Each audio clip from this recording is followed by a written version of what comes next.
Hi all. So, ఒక long gap తర్వాత videos అయితే అప్లోడ్ చేస్తున్నాను. వర్క్ బిజీలో ఉండడం వల్ల నేను అప్లోడ్ చేయలేకపోయాను. కానీ ఇప్పటి నుంచి వీడియోస్ కంటిన్యూగా వస్తాయి. మేము అమ్మమ్మల ఇంటికైతే వెళ్తున్నామన్నమాట. మేము వెళ్తున్న రూట్ వచ్చేసి ఉప్పల్, హబ్సిగూడ, తర్నాక ఈ రూట్ నుంచి వెళ్తున్నాము. మ్యాచ్ అయితే జరుగుతుందన్నమాట ఉప్పల్ స్టేడియంలో.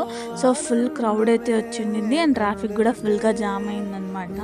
ఆ రూట్లో మాకు 1 అవర్ టైం పట్టేది 2 అవర్స్ టైం పట్టిందనమాట ట్రాఫిక్ జామ్ వల్ల మా అమ్మమ్మల ఇంటికి రీచ్ అవ్వడానికి. ఇంకా ఫైనల్గా అయితే ట్రాఫిక్ క్లియర్ అయిపోయి అమ్మమ్మల ఇంటికి అయితే రీచ్ అయిపోయాము. అమ్మమ్మల ఇంటికి వస్తే ఒక చిన్న కిట్టి పార్టీ ఉంటుంది కదా కజిన్స్తోని. సో మేము కూడా అలా ప్లాన్ చేసుకొని ఫుడ్ ఆర్డర్ చేసుకున్నాం అనమాట. కేఎఫ్సి బకెట్ ఆర్డర్ చేసుకొని ఇలా ఎంజాయ్ చేస్తున్నాం కజిన్స్తోని. That's all for the vlog guys. Video నచ్చితే లైక్, షేర్ అండ్ సబ్స్క్రైబ్.